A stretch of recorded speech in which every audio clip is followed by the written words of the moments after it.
Good morning from Nusa Penida. It's day 2। সকাল সকাল ঘুম থেকে উঠেই ফ্রেশ হয়ে আমি আমার ব্রেকফাস্ট সেরে নিই হোস্টেলে। এরপরে আমার রাইডার আসার পর আমি আমার রাইডারকে নিয়ে বের হয়ে যাই আজকের এক্সপ্লোরেশনের জন্য। আজকে আমি যাচ্ছি নুসা পেনিদার ওয়েস্ট সাইডে।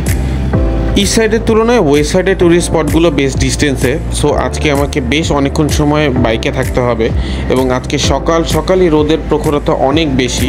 যথেষ্ট পরিমাণ সানব্লক দিয়ে আমি বের হয়ে গেছি, কিন্তু সূর্যের যে পরিমাণ প্রখরতা অলরেডি আমার স্কিন বার্ন হওয়া শুরু করে দিয়েছে। তবে যাই হোক, বাইকে যাওয়া অবস্থায় বেশ বাতাসই লাগছিল আর ভিউটা খুবই সুন্দর ছিল। আমার লেফট সাইডে ছিল সমুদ্র আর রাইট সাইডে পাহাড়ি এলাকা। So it was quite interesting and quite amazing experience riding in the bike. আজকে আমার সাথে বাইক রাইডিংয়ে আছে স্যাম। গতকালকে যিনি ছিল তার ছোট ভাই। গতকালকে রাতেই আমার সাথে হোটেলে পরিচয় হয়ে গিয়েছিল এবং গতকালকে রাতেই আমরা প্ল্যান করে নিয়েছিলাম যে where I want to go. সবগুলো প্লেসেই আমার যাওয়ার তেমন একটা ইচ্ছা ছিল না। I had very specific preference. On the ওয়েতে আমার একটা পছন্দের স্পেস ছিল গোয়াগিরি পুত্রী টেম্পল। এটা একটা কেভ টেম্পল। এটা অনেক পুরাতন এবং ট্রেডিশনাল একটা হিন্দু টেম্পল। টেম্পলের এন্ট্রেন্স পয়েন্টটা উপরে, সো আপনাকে বেশ অনেকগুলো খাড়া সিঁড়ি পার হয়ে উপরে উঠতে হবে। I would say it was quite difficult. টেম্পলের এন্ট্রি গেটে গিয়ে জানতে পারলাম আজকে তাদের একটা ট্রেডিশনাল পূজা হচ্ছে এবং tourist are not around today. So সব কিছু নিয়ে আমি আবার ব্যাক করলাম এবং আবার শুরু করলাম আমার নেক্সট ডেস্টিনেশনে যাওয়ার জন্য। অন দ্য ওয়েতে একটা স্পট আমার বেশ পছন্দ হয়ে গিয়েছিল, সো আমি আমার রাইডারকে বললাম সেখানে স্টপ করতে। We spend some time there and then I start again towards my next destination.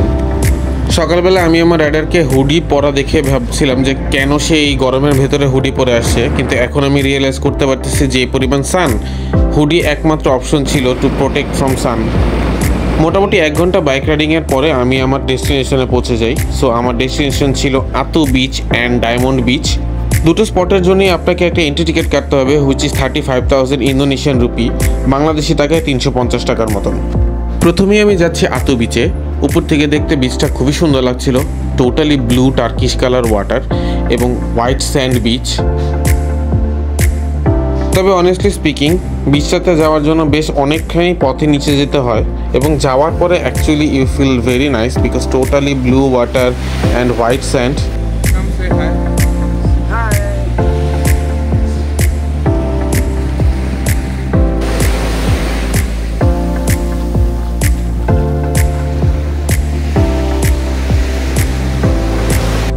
আজকে যেহেতু দুটোই আমি বিচে যাচ্ছি, সো আমি টোটালি ডিটারমাইন্ড ছিলাম যে আজকে যাই হোক আমি তো ভিজবই।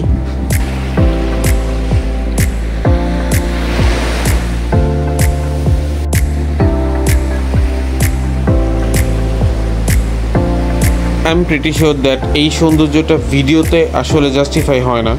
প্র্যাকটিক্যালি এটা দেখতে খুবই সুন্দর, খুবই amazing. So I would say it's a must visit.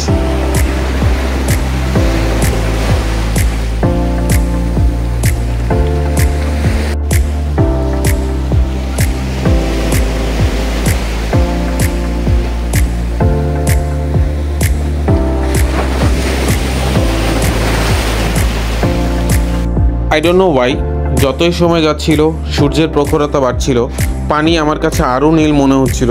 It's maybe because of light direction. আর এইরকম সুন্দর একটা পরিবেশে নিজের কিছু ছবি না তুললে পরে হবেই না। সো আমি আমার রাইডারকে বললাম আমাকে কিছু ছবি তুলে দিতে। ইনফ্যাক্ট আমিও তার কিছু ছবি তুলে দিয়েছিলাম।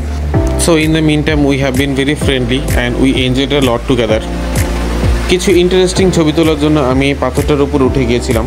ছবিতে বোঝা যায় না, but practically it was so sharp যে আমার পা অলরেডি কেটে গিয়েছিল। তবে যাই হোক, যেহেতু আসছি এখানে, নিজের কিছু ছবি না তুলে হবে না, সো সেলফি স্টিক দিয়ে নিজেরই কিছু ছবি তুলে নিলাম। এখানে অনেকগুলো ইনস্টাগ্রামেবল ছবি তোলার জন্য অনেকগুলো স্পট ডেডিকেটেড আছে। আপনাকে সেখানে ছবি তুলতে হলে পেমেন্ট দিয়ে ছবি তুলতে হবে। For example that place. কিন্তু ভাই আমার টাকা দিয়ে ছবি তোলার মতন কোনোই শখ ছিল না। সো আমি আমার সেলফি স্টিক দিয়ে নিজেই ছবি তুললাম আর আমাকে কিছু ছবি তুলে দিয়েছিল আমার রাইডার।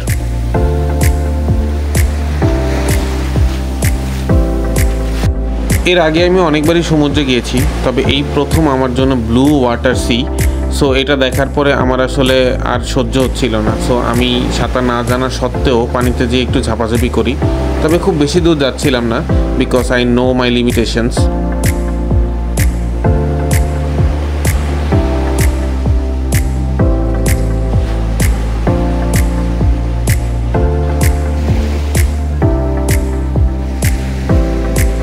পানিতে ঝাপাঝাপি আর লাফালাফি করার কারণে সল্ট ওয়াটারে আমার সানব্লক টোটালি ধুয়ে গিয়েছিল, but I was totally don't care. এইরকম ভিউতে আসলে এত কিছু মাথায় থাকে না, সো আমার আসলে কোনো কিছুই মাথায় ছিল না যে এত পরিমাণ সান আই ওয়াজ বার্নিং।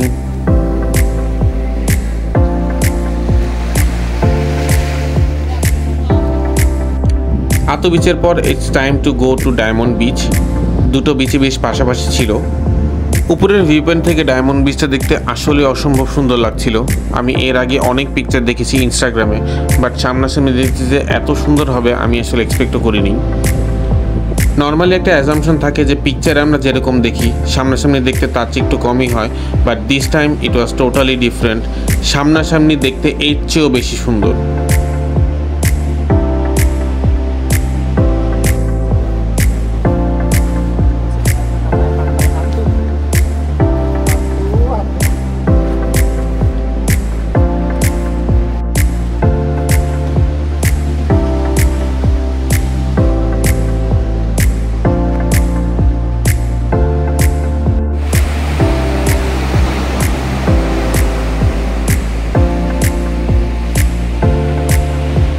কিন্তু যখনই নামার টাইম আসলো তখনই আমি আসলে স্পিচলেস হয়ে গেলাম।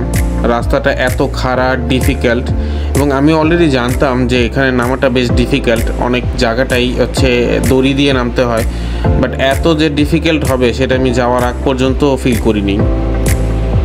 কিন্তু আসলে কিছু করার নাই, যেহেতু টার্গেট নিয়েই আসছিলাম যে নিচে যাব, সো দড়ি হোক আর যেরকমই হোক ধীরে সুস্থে আসলে নিচে নামা স্টার্ট করলাম। অনেক কষ্ট করে নিচে নামার পরে যে ভিউটা দেখলাম এবং যে এক্সপিরিয়েন্সটা হলো, it was out of this world.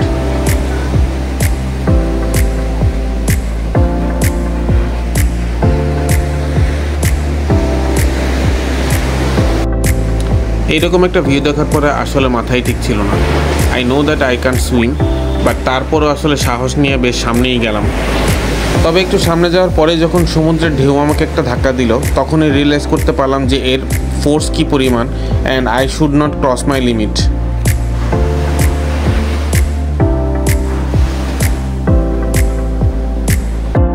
তারপরে আসলে এত সামনে যায়নি, একটু দূরে থেকেই সেফ ডিস্টেন্সেই আসলে সমুদ্রের এই ভিউটা এনজয় করতেছিলাম। The thing is when you are travelling solo, you have to be careful about your safety.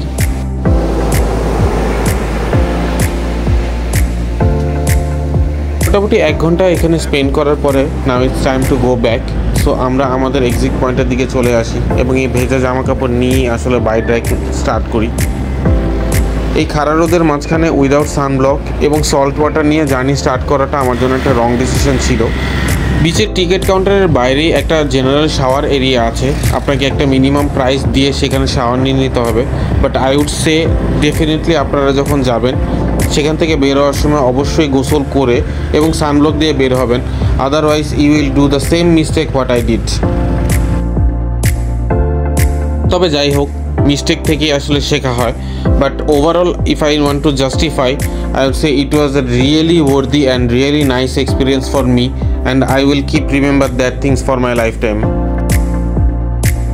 Back করার সময় নোটিস করলাম যে সমুদ্রের মাঝে কিছু ডিস্টেন্স পর পর একটা ছোট ছোট টেম্পলের মতন এরিয়া আছে, এবং সামনে যাওয়ার পরে জানতে পারলাম যে এই প্লেসটাতে আসলে সবাই লোকাল পিপলরা গডকে অফারিংস দেয় যাতে সমুদ্র দেবতা তাদেরকে রক্ষা করে।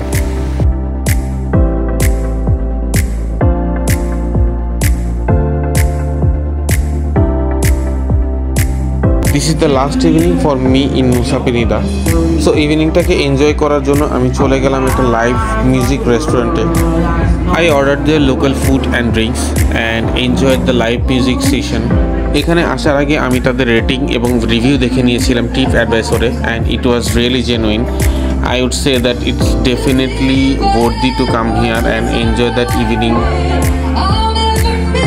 এখানে যে মেয়েটা গান গাচ্ছে সে অ্যাকচুয়ালি গেস্ট ছিল, ফ্রেন্ডদের সাথে গিয়েছিল ডিনারের জন্য। যখন সেখানে লাইভ সিঙ্গিং সেশন চলছিল সে নিজে থেকে যে সেখানে গান স্টার্ট করে, এবং গান শেষে জানা যায় যে সে actually French trained singer. Solo ট্রাভেলের মজা এই যে আপনি আসলে নিজের কমফোর্ট জোন থেকে বের হয়ে different culture and different area সম্পর্কে এক্সপ্লোর করা স্টার্ট করবেন। You will start know each other. and I would say that I love my every moment of my solo trip.